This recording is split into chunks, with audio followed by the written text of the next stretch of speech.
Kita lanjutkan dengan laporan keuangan ya. Laporan keuangan terdiri dari laporan laba rugi atau income statement, terus laporan perubahan ekuitas, statement of owner's equity, terus neraca atau balance sheet, laporan arus kas atau cash flow, lalu catatan atas laporan keuangan, notes ya.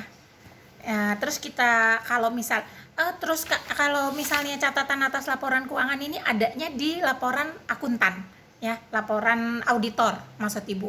Nah, laporan auditor itu catatan atas laporan keuangan ini menjelaskan tiap-tiap akun yang ada di dalam laporan keuangan yang sebelumnya ya. Jadi dijelaskan di situ satu persatu nilainya. Nah, terus dijelaskan nilainya dan dijelaskan keterangannya ya, analisanya. Nah, kita masuk ke laporan laba rugi atau income statement yang pertama, pendapatan jasa. Ini lanjut dari nilai yang ada di sebelumnya, accounting equation atau persamaan dasar akuntansi yang sebelumnya ya. Kita lihat di sini laporan laba rugi pendapatan kas 18.500 pendapatan jasa itu dari pendapatan jasa ya. Lalu beban gaji, beban sewa, beban listrik, beban lain-lain ya, itu kita ambil dari beban-beban.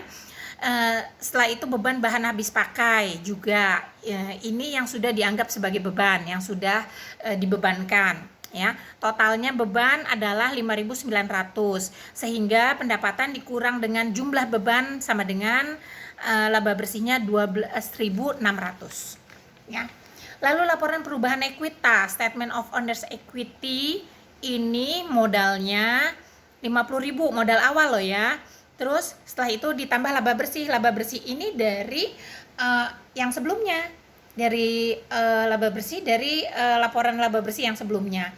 Lalu laba bersihnya dikurang dengan prive sehingga ada penambahan modal sebesar 7.600. Jadi 50 ditambah dengan 7.600 sama dengan modal akhirnya adalah 57.600 ya. Setelah itu modal ini yang ada di laporan perubahan modal, perubahan ekuitas dimasukkan ke dalam neraca yang ada di halaman 19. Ya, itu masukin ke neraca modal Tuan Indra. Nah, ini yang udah 57.600, bukan yang 50, bukan yang modal awal, ya.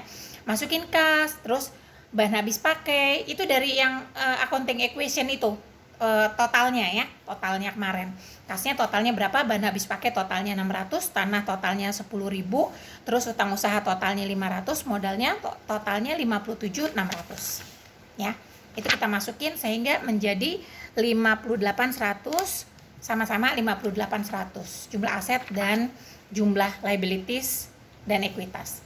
Lalu lanjut ke laporan arus kas. Laporan arus kas di sini kita lihat ya, laporan arus kas terdiri dari 3 lapor arus kas dari aktivitas operasi, arus kas dari aktivitas investasi, dan arus kas dari aktivitas pendanaan.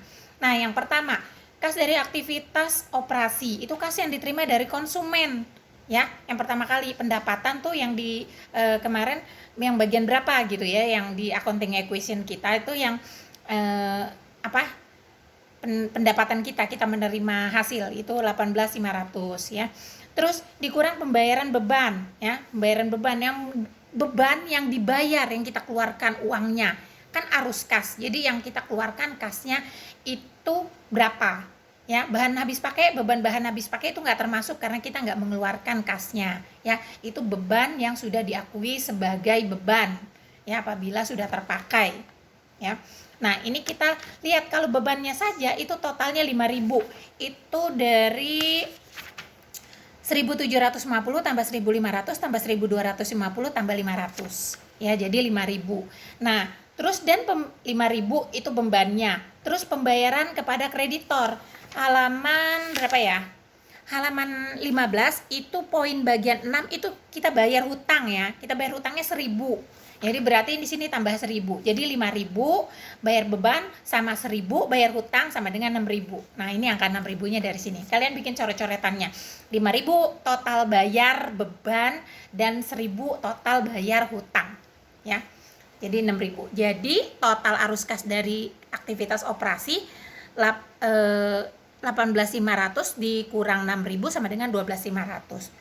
Terus arus kas dari aktivitas investasi, itu pembayaran kas untuk pembelian aset tetap, beli apa ya, beli tanah ya gitu ya, aset tetapnya ya. Di situ ada pembelian pokoknya untuk aset tetap. Aset tetapnya kalau nggak salah tanah ya, beli tanah sebesar 10.000. Karena ini mengeluarkan uang, jadi berarti berkurang ya kasnya ya, 10.000. Lalu arus kas dari aktivitas pendanaan, kas yang diterima dari pemilik modal kan awal 50, terus dikurangi prive 5.000, jadi sama dengan 45, jadi bertambah 45.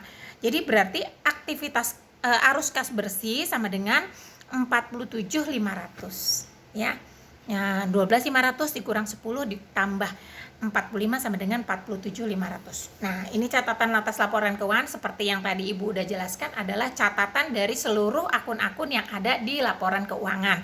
Itu dijelaskan dan diberikan hasilnya gitu ya. Hasilnya berapa sih perusahaan ini? Misalnya untuk piutangnya sekian gitu ya. Itu dijelaskan di situ ya.